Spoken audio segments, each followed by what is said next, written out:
Hello everyone, welcome to the Ozark Outpost in Dixon, Missouri.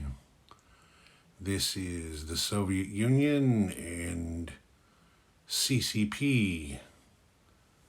Let's see, what is it here? July 37. A couple of quick housekeeping things. This is becoming a regular thing, I realize, but as I said, I'm learning and making mistakes and trying not to repeat them.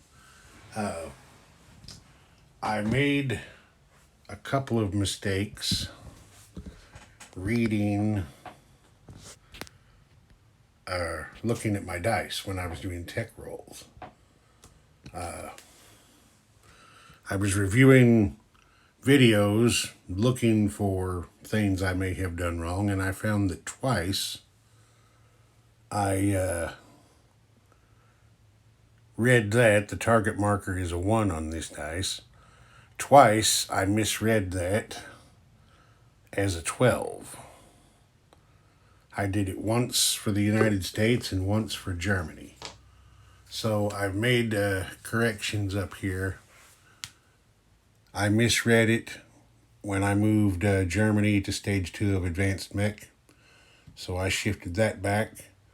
I also made the mistake when I rolled stage 1 of heavy bombers for the United States. So I took that off to correct that. I also, once again, got down here and forgot to give the Republicans in Spain their role to recruit an international brigade. So I'm going to do that roll right now to correct that error. Square my camera up here a little bit. Okay, they need a 1. And they did not get it. All right. We're all square now. Mistakes have been fixed.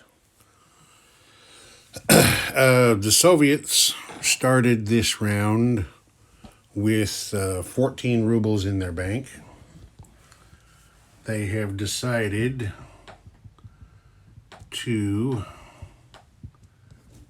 get adjusted up there. Okay, there we go. They have decided to start a major factory. They spent 6 for that.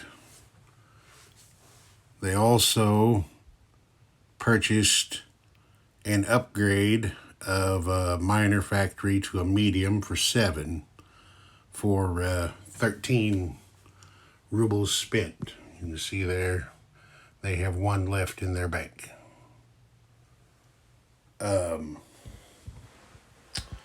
The major, they're going to place there in Ural when they finish that, and they're upgrading that minor factory there in Novosibirsk to a medium.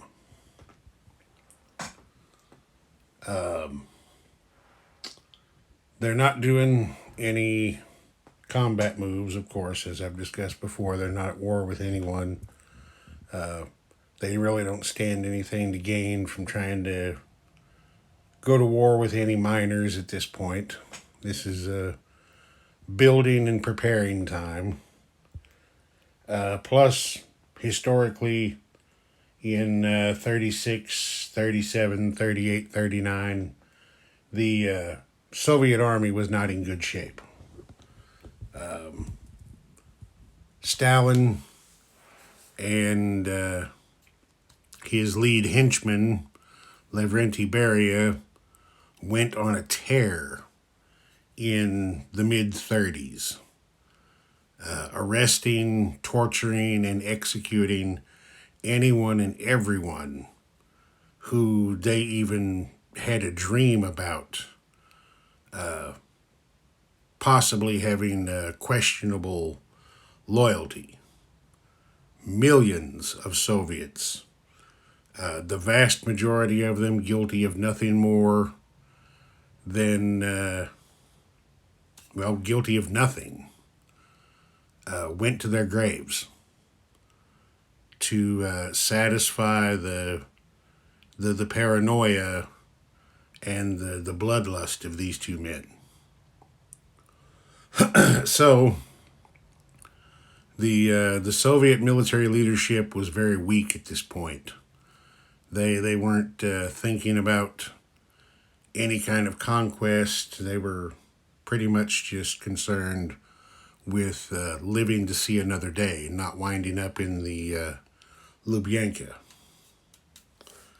Because not very many people who went in there came back out alive. Okay, you can see over there the Soviets have 4 tech chips. So we're going to do those rolls. Currently,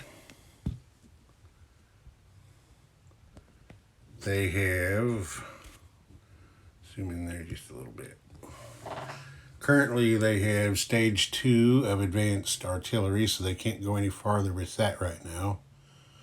They have stage 1 of advanced mech. They're going to try to advance that.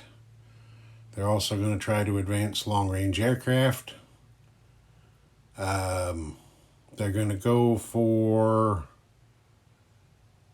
heavy bombers and improved factories. So let's get those rolls done.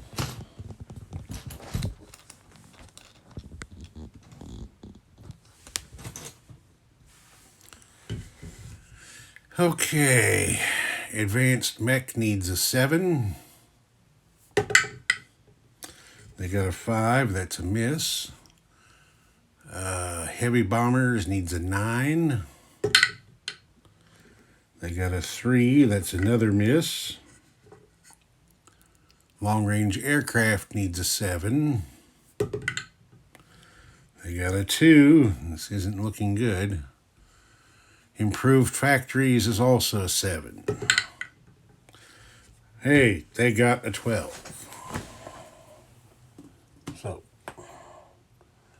give them stage 1 of improved factories. Okay, no combat.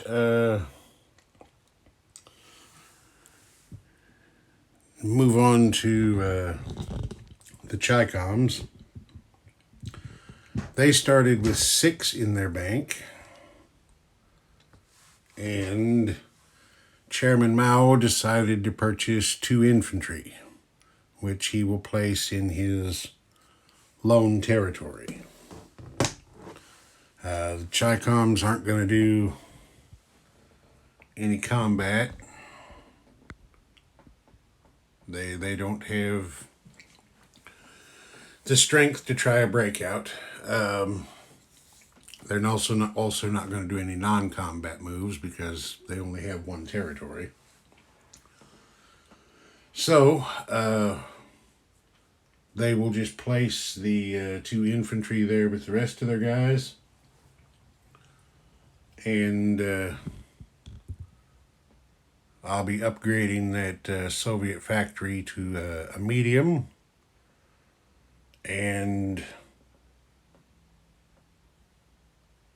that's going to do it for their turn. They're not lend-leasing anything to the Republicans in Spain because the Republicans are pretty much done. The Soviets have an income of 8. The Chi-Coms have 2. So Stalin will have 9 in his bank to start the next turn. And Chairman Mao, if he is still around, will have 2. That's going to do it for this turn.